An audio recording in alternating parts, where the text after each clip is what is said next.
So you've had kind of some. This is not what we're here to talk about at all. But you offered this last time, so I'll take you up on it.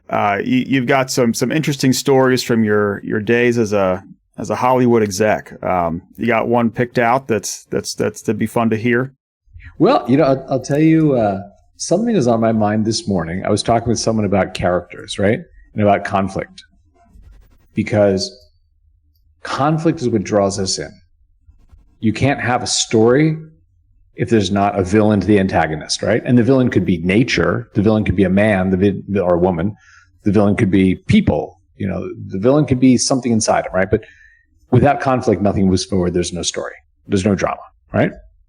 So I was talking with a friend about great action movies that either spawned all these sequels or were critical hits or whatever.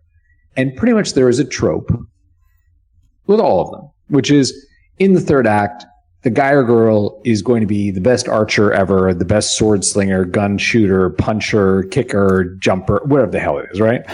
So in the first act, you gotta show the audience them shooting a bow, shooting a gun, punching somebody, right? Hey, Marky Mark's the best sniper. First scene of the movie. He's at a shooting range doing some amazing thing. He's in Afghanistan shooting people, right? It's just what you do. But there is one movie that has spawned billions of dollars of sequels and theme park rides and all that violates this, violently violates this. And the reason it works, the reason it became this movie that spawned a billion sequels, was the character writing is so good. You're in. And that movie is Raiders of the Lost Ark, which spawned the Indiana Jones franchise, right? And I've done the Disney or Universal ride, whatever it is. I've done all that stuff. And what is so interesting is when you examine that movie, it violates this rule that every other script follows, because they do such a good job setting up in the first act. He doesn't believe in God. He's raiding tombs. He's stealing sacred idols. He's doing stuff like that. Maybe in some gray zone, he's not as evil as Belloc, but it's kind of doing stuff that's kind of sketch.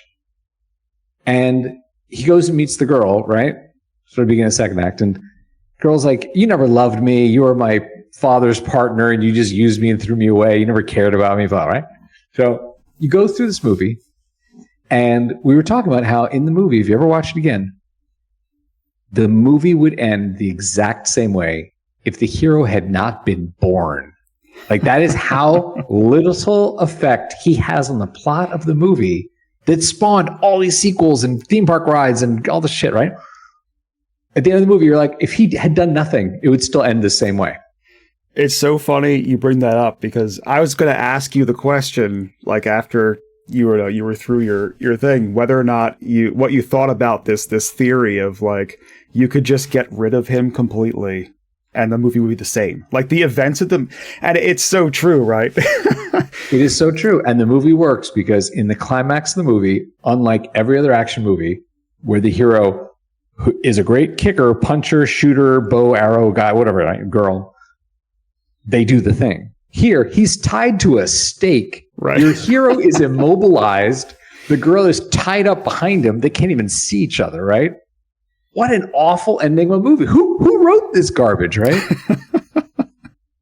But he says 4 words that pay off the entire movie. Marion, close your eyes. And with that, he goes, yep, I believe in God. God's coming. It's going to be bad. I love you. I'm going to save your life right now. Close your eyes. You're right. I never thought about that way. That's absolutely true. And it works. And no one, I'm telling you, any other action movie, people are like, oh, how come he didn't do the thing, the kicking and the jumping and the Jackie Chan shit in the ending, right? In this one, he does nothing. He's tied to a stake, and people are still like, oh yeah, I'll go see 5 more movies with that character. Right. It's cool, And that's great character writing, man. It's people, we relate to each other through stories, through character. Well, he's a very compelling character.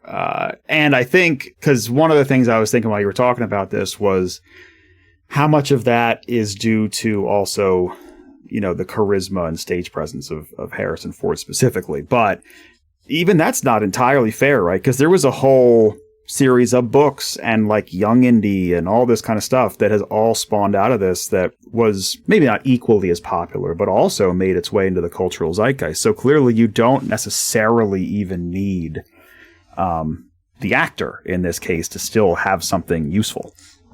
Yep. And what's so funny is the screenplay, I think, was co-written with Larry Kasdan, who obviously incredibly talented character writer, and worked with Lucas on, some of the Star Wars stuff too. And the story, I think, was with like Philip Kaufman, who, probably best known for like Unbearable Lightness of Being and some like really dramatic stuff. Like maybe he did right stuff, but there's some stuff he did where it's just like, oh wow, that guy came up with this. And it's remarkable to think about, the people who write from a deep understanding of humanity, as opposed to the writers who write because they've seen a lot of movies. And my dad calls this, because he counsels me about this with cooking, with everything. He's like, you have to go to first principles. He's like, don't buy a ready mix of anything. You get raw carrots, get raw milk, get raw, raw. You get first ingredients. Don't get things that are pre-made for you. And same thing with he has like 54 patents to his name in chip design and logic circuit design for very large scale integrated circuits. And his thought was always, you have to go back to understanding exactly how, the electrical charges, the electrons move across these gates, and it unlocks, your brain about what else to do. And I love that, because you think about so many of the movies you see where you and I can both sit there and go like, oh dude, the next scene's going to be the one where the girl gets captured by the bad guy because she walked outside the magic circle while he's gone. And you're just like, oh, I get it. Because they're these derivative writers who are like, oh man, it'll be sort of like that scene, in right. Air Force One, and they pitch the movies because they've seen movies as opposed to they understand people. And what's really funny is right now people conflate artificial intelligence and LLMs. They just basically call LLMs like this is AI, right? Right. And LLMs, the way they're currently structured, they're a glorified version of Google autocomplete. Like when you're writing an email and it suggests the next word, or you need to type in your password, it remembers, that's on a huge scale. Right. That's what they are. They're not actually intelligence. They're just saying, hey man, the probability is the next thing after rainy is you're going to write like street or day. Okay. Right. Let me guess. No, it's so true. It's so true. They're definitely not, they're not all they're cracked up to be, right? They're just kind of super prediction engines. And you're right. It's not all that different than just when you're texting or whatever, and it shows the next recommended word or whatever right there on the screen. It's not a huge divergence from that. It works a little better. It's more at scale. It can absorb more at one time, all that kind of stuff. And obviously they're starting to bolt stuff onto them so that they're not even necessarily true LLMs anymore. They're becoming tool sets, right? But it's all based on this one key piece in the middle, which is just like, hey, what are you most likely to say next? 80% of the time you're going to say this word next. So we'll go with that. Completely. And there's, I don't remember his name, but there's one guy who's very vocal. One scientist is very vocal about like this entire model of, we're labeling these huge data sets, paying people in Malaysia and India to go sit there and write, this is an image of a car, this is an image of a dog, like something like that. And then we pretend that doesn't exist. Like all the companies that do this, like the scale AI kind of stuff, they like pretend it's being done automatically with technology. Yeah. Exactly. And it's, when AI stands for anonymous Indians, okay? Right. So the whole training of a labeled data set and then assigning, weights and biases and having, prediction and inference, sort of thing happening. He was like, this is all wrong. It's just the wrong way of thinking about it. He's like, it should learn from zero. Instead of being fed 1 trillion tokens, we should have it learn the way a human does. If you actually want it to think, start from nothing, give it a task, have it fail, succeed. Oh, what was the common element of this success? My last success. Oh, gotcha. So when I write, when I walk, when I think, just like a child. Like, how does a child toddle? Falls down a bunch until it figures out, oh, this is how I get my balance.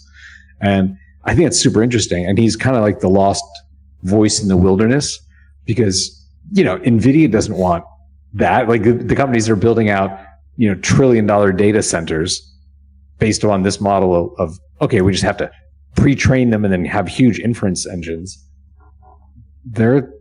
That CapEx, if it all turns out to be, for a 5-year window of time, and then after that, everyone's like, actually, it works really better if they kind of learn and share their knowledge. It'd be really interesting to see. I wish I could remember his name. I've seen that in the sort of the video game space, actually. Oh, really? I'd have to dig it up, but there was a series of like videos and experiments and things that were going around. Oh, I don't know, it was a few years ago, where essentially they would take like a physics engine, right? Where in theory there is the likeness of a person, and they have joints, like they might have a knee joint and an ankle joint in their body and their arms and all that kind of stuff. Right. So sure. in theory, based behind with the physics engine sitting behind this, diagram, basically, you could move the joints and create a person walking, right? And then they stuck some sort of machine learning to just play with it, right? And there would be a goal, and it would be like, okay, you got to move the thing from like here to here. And so you watch like a time-lapse video of like fail as this machine learning that knows no concept of what walking means or how joints work try to figure out how to like make this happen, to move a figure from like one end of a screen to another. And some of it, they're really cool. I'd have to go find it. There was a whole bunch of them like this. And in some cases, the machine learning would get to a walking thing. In other cases, it would end up with some like really crazy like horror movie, there's like using hands and like, dragging its head along the ground, like one of those crazy, horror movie scenes with some disfigured, disjointed, creature or whatever. But yeah, so they did some of this stuff, but as I recall, it's extraordinarily long, right? Like these things run for days to try to figure out how to just move a person from here to here. So then if you were to extrapolate that out, right, like what would it look like to try to compute on a scale where you are literally trying to let a machine learning algorithm figure out the basics of language, right, or whatever. Like that just I bet you'd have to be powered by the sun for that, True. Yeah. True. But absolutely, yeah, it's so interesting. Because did you see this? Not to just sit around and talk about AI all day, but did you see this study from MIT?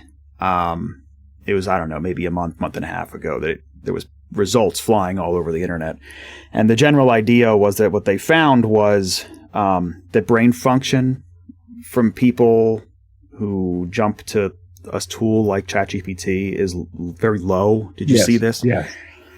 So and they did one with doctors where they, after using an LLM to help with diagnostics, and then they took the LLM away, the doctors were worse than they were before in diagnosing, I didn't see that one. Or something. Yeah, I saw one with students, and I have issues. I can't remember if I've talked about this in my show before or not, but I have issues with the way they reported this because, of course, they went for like the most sensationalized headline, right? So they took students, and then some of the students went and wrote their own essay, and some students went to ChatGPT and uses that for that essay, right? Right. And what they found was the people who did ChatGPT, their recall was lower, their brain function was lower, blah, blah, blah. What didn't really get reported, and the most interesting piece of all of this, was the middle group, which they had them first write their draft and then use the LLM to enhance it. And the results suggested that brain function was even higher than the group that just wrote their own essay completely. And it was almost not reported on at all. Well, yeah, because the headline's worse, right? Like the headline that places wanted was like, you use ChatGPT, it makes you stupid, right? Like, now you're an idiot. But no, it turned out there was this whole other group in the study that really, was that kind of symbiotic. You take your first crack at it, and then you almost use it like a collaborator. Well, I just want everyone at home to know I'm not actually here. I'm sleeping. This is 11 Labs' voice with ChatGPT talking for me.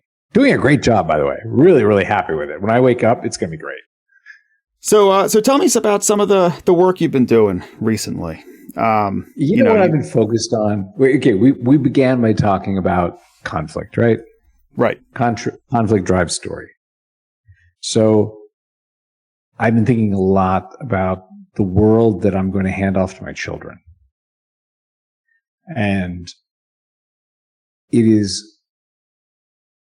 my hope that my children's generation looks at my generation's use of social media the way I look at my parents and that generation's use of tobacco. Where it's like, now we stand here in judgment being like, my God, half your friends died of lung cancer and, you have emphysema, and how could you do this? It was killing you. It was so bad for you. Da, da, da. And your parents are like, yeah, but it was cool then. Like movie stars were all smoking, and it's, these, studies funded by the tobacco industry about how tobacco is healthy, so it was a different world. You don't get how we didn't know how bad it was. I hope my children look at social media and they're like, oh my God, most of you just wasted your lives. Like you didn't even get stuff done because you would just scroll. You would double tap, and we're like, yeah, no, it sounds terrible, but there was this great Logan Paul video I watched. I didn't get my work done, but I wanted to see him go to the suicide forest. And you're like, in hindsight, it's embarrassing that I did that. Right. So I just hope, the thing on my mind a lot is I hope that we do evolve past this era of the tobacco of social media. Yeah, absolutely. I think about that. I've always felt a little disconnected because I never, by some form of either complacency or just never quite felt natural to me. Like I didn't dive super hard into it, but I was enough on the periphery and I've been enough in the generation where obviously this came up, kind of through our generation that, I don't know, it's almost difficult to not be engaged in it. And it's so pervasive. It's so, It's almost all present. Right. And I wonder what your thoughts are on, because obviously, it's called social media, which is almost becoming an irony because it's basically encouraging people to sit in their rooms and like scroll by themselves. Yeah. For hours, you've right? seen the studies. Yeah. This is not new. This is just getting worse by the day though. But what do you think? So let's take your example, right, of another generation starts coming up that recognizes some of this danger. It's still present, right? Like you can still go to the store and buy cigarettes, right? Like it's not like they're gone, right? But the danger is more recognized. And so let's assume that there's a generation that comes up like that. How do you think we float or correct or kind of move back towards a society that's more driven by actual social interaction? Like, what do you think that looks like? Well, there are a couple big things happening, and I wonder how they will affect each other because we have, yes, a generation that was raised with a cell phone in their hand on whatever social media they're into, TikTok, Snap, whatever, right? Insta. And the way Mark and Evan, those guys have designed it, it's not just like socially sharing photos and videos, but they really want the messaging, the high frequency interaction stuff to happen there. So it's like DM me, send me a snap. They want that to happen there. So that's going to be very hard to dislodge because that's a behavior from when kids are really, really little now. It's not like, hey man, I was 35 when Facebook came out and I was sort of out of an account. So that sort of thing. And then you've got, if artificial intelligence does progress at the rate it is, whatever the model is that gets us there, there's definitely a movement toward, there's an entire strata of job that is no longer a human job, right? These functions can actually be done really, really well by AI, better than you even. Not you in particular, Bram, but other people. Right? And like you make great coffee. No one's going to do that for you, except the robot barista I saw at Starbucks. But that's another story. I'm good with that. I'm not picky about that part. Exactly. As long as it's hot and good. I just want to drink it. Yeah. Yeah. So you have that thing, which a lot of people deep in it have been pondering for a while. Now everyone's pondering, like, okay, what happens if those jobs go away? And this idea of universal basic income, there have been experiments with that, you know. Is it how humans are naturally wired? I'm not sure. Like, for all of human history, we've had to compete to survive. And what happens when you sort of say, well, no, we've created a safety net of a certain point because you don't have to all work. I don't know how well that's going to sort out. The same way, you know, college grads right now are dealing with, oh, wow, there aren't actually as many jobs as there were 5 years ago. And it's going to get worse with each day, right? So when you think about those movements of like kids that were basically wired from very young age, this is how you use these tools in a high frequency way, coupled with, and it's really hard to get a job. We're not really clear how you're going to produce work.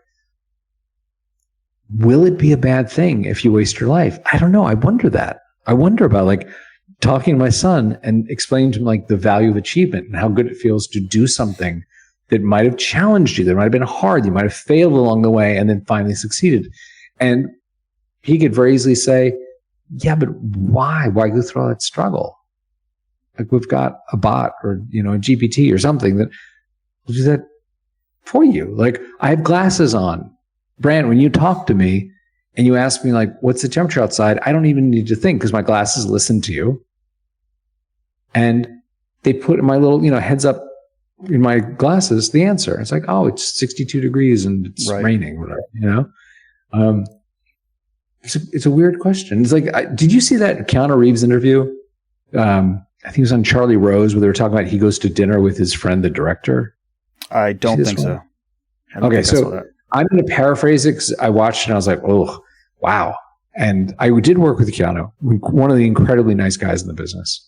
And he relates a story where he went to a friend's house for dinner, small family dinner, you know, a friend who's director. And I think the director has like 2 teenage daughters. And over dinner, one of the daughters feels, you know, comfortable enough to say like, hey, dad's friend, I know you're really famous for these Matrix movies, but I have to admit, I never saw them. Like, what's so cool about them? What are they about? He's like, oh, it's about a guy who realizes he's living in a computer simulation and wants to break out to the real world. She's like, oh, okay, why? And he's like, well, because when he wakes up, he realizes like his world is a simulation. There's another world that's the real world, and the simulation he's in is kind of this fake world. She's like, okay, so why? And Keanu's like, oh my God, wow, I'm trying to explain to her something that doesn't make sense to her generation. She's not understanding one of the words I'm saying. The concept of like, but if you're happy and you're living the sim, then the downside is what? You know? Which is kind of embodied by one of the antagonists in that movie, right? Right. Cypher, I think it was, something like that. Yeah. I know, like he's like plug me back in. Like the real world sucks. Exactly right. You know, it brings up a couple things as you were talking through there, like kind of 2, I guess, anecdotes or stories. One is, and this is something that it's one of those things that I don't think I ever would have known I would have missed it if I hadn't had it to begin with. And, you know, it's that idea that, you know, you go look to a world before smartphones in particular. Like forget AI and all the rest of it. You just look at like there was a world before smartphones. Let's just talk like 2005-ish, right? And crazy. You're out at like a bar or something, or in a room or whatever with some friends, and a question comes up, and you sit there and just kind of go around the table with everyone's thoughts on what the answer to said question may or may not be, right? And no one at the table is probably any more of an authority than anyone else around the table on this particular, whatever this topic is. But everyone gets a chance to kind of like say a thing and like maybe you come to consensus. And then at that table, that truth is whatever the 5 of you have agreed on, right? And you compare that to the experience today, which is the same thing can happen, but all it is everyone launches for their cell phone, right? To look up the actual answer. So that all that discourse is gone.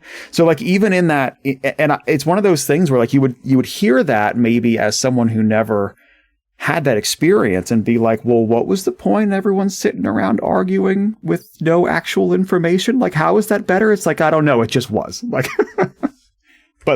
But the other thing that you were talking about, which is like why go, or what would you do if you had, you know, universal basic income, and you didn't have to worry about that kind of stuff.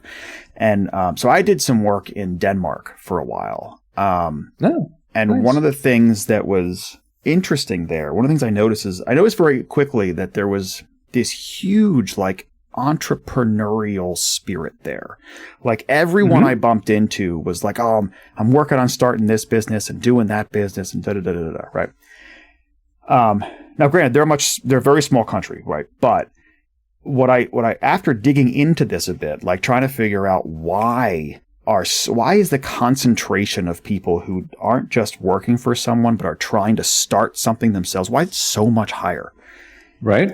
And what I came up with was that because there are all these government safety nets there, and you're not working for benefits because benefits are taken care of. So like your medical benefits, your dental, all that kind of stuff is done. Right. Your education is done. Yep. And then even if your business fails out, you get some amount of income, at least for some period of time, to kind of recover. And what it has spawned, like much to your point, is it's not like it spawned a bunch of sit around and do nothing individuals. What it spawned was a bunch of people who are way more motivated to get out there and try things and fail kind of quickly, which I think speaks to what you're talking about here a little bit, which is like if everyone had everything taken care of for them, what would they actually do? And that's kind of an existential question. It is. I have a question for you. So there's this big thing going on in this country where you have states like Texas, which is where I live, for better or worse. And this marketing campaigns, sort of PR campaign around how like California is no longer the state of innovation, like Texas is making this deregulated state where anything goes. Delaware, don't incorporate it in Delaware, incorporate it in Nevada or Texas and that sort of thing. And I'm curious, do you think that outlives this administration? Well, I guess I don't know.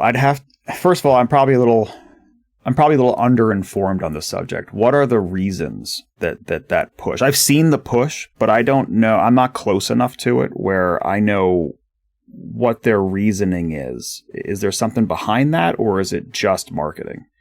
Well, I think there is a lot of lobbying money that Silicon Valley had previously put, into different coffers, let's say. And right now with this administration, there's been this explosion of, okay, we actually found out we can donate money and get regulation removed or adjusted towards us. So, venture capitalists like Merck and Andreessen, they just talk their books. David Sachs just talks the book, and they're like, everything should be deregulated. Stable coins, crypto should be, accepted. We want to exit all these companies, these portfolio companies on our, in our funds. We need to get liquidity events, and we were stymied under the past administration. So now we want to take Circle and Coinbase, everything, put in the public market. Like even Chamath, who's like the scammer SPAC king of the world, he's back to doing SPACs again. So he's like, okay, great.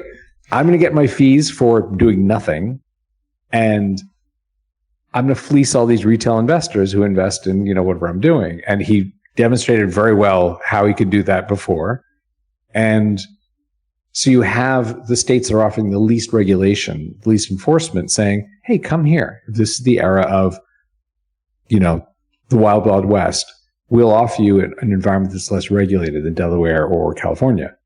I probably tipped my hand a little bit because I am astonished how it's happening. But I guess every now and then retail investors have to learn a hard lesson about, like, there's a reason why you have the Consumer Financial Protection Board, like Bureau. They actually are looking out for these kind of scams to protect you.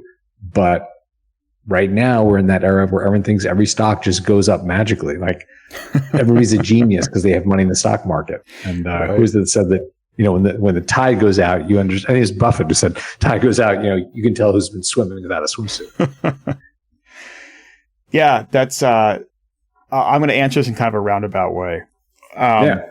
First of all, I'm sure that over time, right, the pendulum will swing to some degree, right?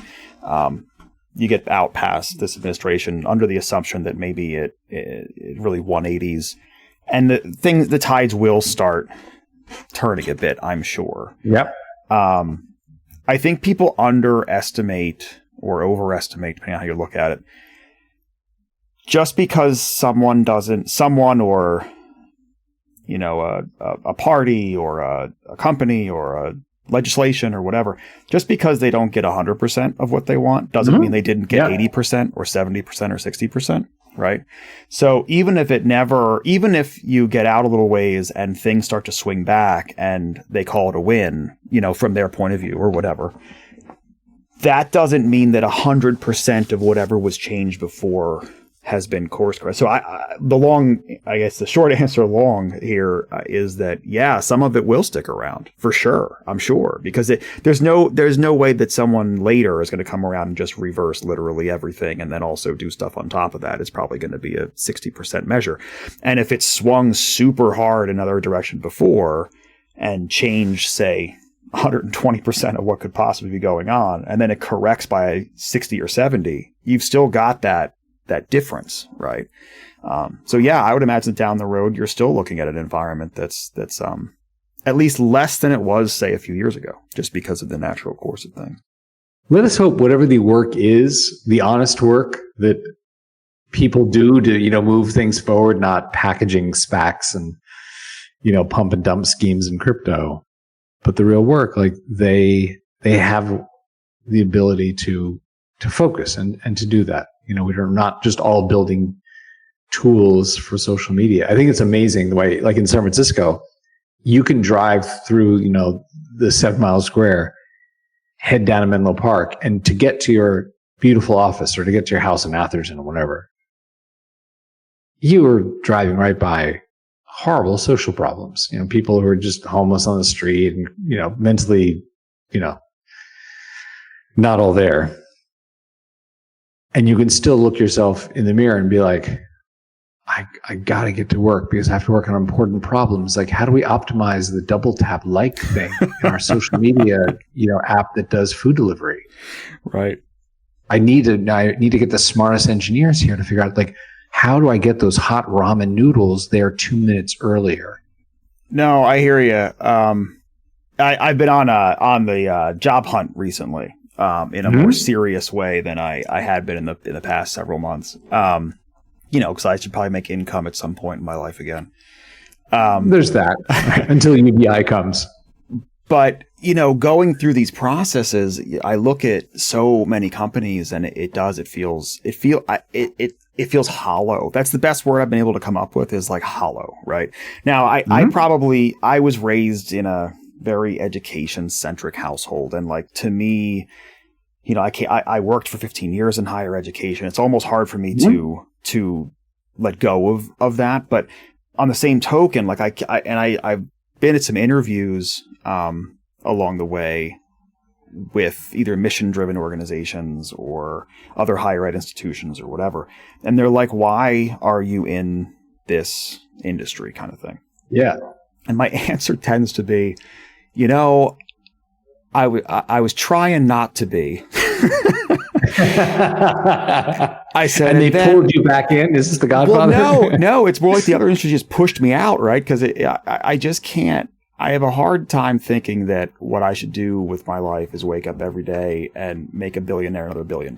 Like, I just don't. Right. I have a hard time with that. Without there being some feigned, you know, attempt at like meaning in the middle. Like, give me something here, right? Like, give me something to latch onto. You're a dreamer, aren't you, Eddie? I guess. But yeah, so I don't know. That is an interesting thing, and you're absolutely right. So many of these things, I think, and I've been trying to find a way to articulate this. So I'm going to give it a whirl, and we'll see where we go. Okay, here we go. If you rewind way back, right, and man is hunting for food, and you're just trying to eat to survive, and then you slowly start building systems on top of that, where you were hunting and you learned fire and you learned cooking, right, and then next you learned to kind of do it in a group, and then next you learned that it was really helpful if like somebody in the group was the leader of the group. And then you'd build that out and build that out and build that out. Right. Until Okay. we get here today where people are so far removed, right? Like, cause you're right. Like, I'm going to work to do the thing to optimize the double tap button, and somehow that puts food on my table. Right. And there's like 1,000 layers of abstraction in the middle, right? Yeah. And it's like crazy, right? It's how far up that chain. And yet somehow by building that chain, we have developed society into something that's this advanced, you know, like it's almost counterintuitive, I suppose, when I think about it. There is a book you would love. It is about the cycles of human civilization, and it's written by Will and Ariel Durant, who wrote The History of Civilization, right?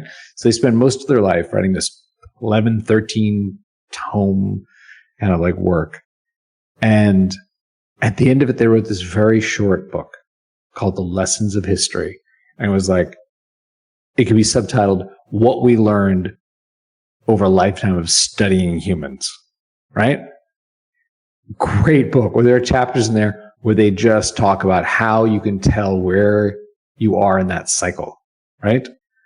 And there's that phenomenon of like, you know, the sons of great men are rarely great men. In other words, people who were so had a fire in their belly to rise up and do something great, whether that is great as in a positive thing or great as a negative, but a great act, right? Build something.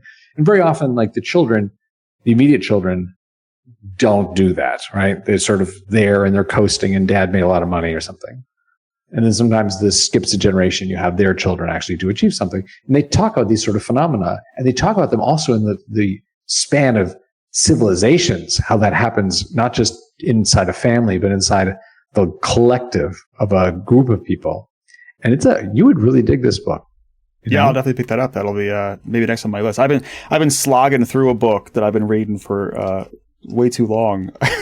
Oh, and as soon as I'm through this, I'm looking for my next read. So check it out. And it's a quick read, and it's just super. You'll nod your head. There's some chapters where you're like, oh yeah, that's spot on. And other ones where you're like, wow, I never thought of it that way. You know, that's awesome. I'll definitely check it out. Yeah. So this has been a super interesting conversation. I'd love to do two things here. Ready? Let's do it. Number one, we didn't get to any of the topics that we that we had written down ahead of time. We thought. Briefly discuss one of them, but then I also want to give you a chance. Please introduce yourself. You know, who is that voice talking to Brand? who you are, what you're doing these days, if you have anything you want to kind of promote or pitch. And then the topic that I was super interested in talking about that we kind of written down ahead of time was really around the executive versus the what are they, the default neural network mode, stuff. Yeah. I'd love to just maybe a couple of minutes on that at the end here. But first, why don't you tell everyone who you are and what you got going on? Sure, yeah. My name is Stephen Puri, and I have been executive at a couple film studio lots, and also raised like $20+ million of venture, run some startups, successful and failed. And I talk a lot about flow states, about remote work. I, as you probably have surmised, feel very passionately that we need to have tools to help us do the things we're capable of. And it's a sad thought that some of us will die with the great thing inside us unreleased. So I make an app through the Sukha company, Sukha, and it's a flow state app. It helps you get into a flow state to really do focused work. And happy to be here. If you want to talk about executive mode and default mode networks, I'll mention there's a great book on this subject about the neuroscience of it by Olivia Fox-Caban and Judah Pollack, called The Net and the Butterfly. And the short of it, since I know we're at the end of our little episode, is that you have from a very young age this default mode that's, let's think of it in reductive terms, as like the child kind of brain. It's like looking around and experimenting and trying to understand things and coming up with offbeat ideas. And then you develop the executive mode, which is the one that executes action. I need to be at work at 9. I have to have a slide deck done. I have my homework to do. I've got to be at the baseball practice, and is responsible that way. And what's interesting is as you have both of them operating, sometimes the best ideas come when the executive mode network is busy which allows the default mode to do that weird, like, I don't know, what does my cell phone taste like? Or what if peanut butter and chocolate were mixed together? Would that be good? Like those kind of thoughts that your executive mode network would not necessarily give you. So in terms of like fostering a creative practice in yourself or your team, sometimes that's really helpful. And you may have experienced this if you have interesting ideas for the blog posts you need to write or some feature for your app when you're walking, biking, showering, driving, washing the dishes, doing something where your executive mode network is busy. So that I think is super interesting as you become more attuned to managing your own productivity. Flow state's a great thing. Understanding your default mode network is a great thing. Does that cover it? Is that short enough? Yeah, that was awesome. I think we see this all the time, right? This is the daily thing where you're focused on something, and you can't break through it. Then you put it down, you walk away, and you're like washing the dishes, and all of a sudden you have the answer, right? That is exactly it. Or you have the answer, but the answer is like some totally out of the box thing where it's like, oh my God, if I take a step back and look at this in a totally different way, I can fix this in a totally different, way, which you never would have thought of if you're just sitting there staring at a whiteboard or sketching or like whatever you're trying to focus. You just get to that zone. As much as there are flow states, right? I don't know if there's research on this, but there's also anti-flow states. I'm a big believer in this. Like when you're too zeroed in on something and you just can't crack it, sometimes the best thing to do is put it down. And I always wonder what the best time is to move from one of those modes to the other. A good point. Yeah, that's awesome. It was an excellent conversation talking with you. I so appreciate you coming on the show. It's fun chatting. Thank you for having me. Absolutely. And I will link to all of your various things in the notes. So for everyone listening, your website, your app, any of the socials that you'd like, all those things will all be in the notes for you. Super fun. Thank you. All right. Thank you everyone so much. Who's listening at this point, thank you for listening.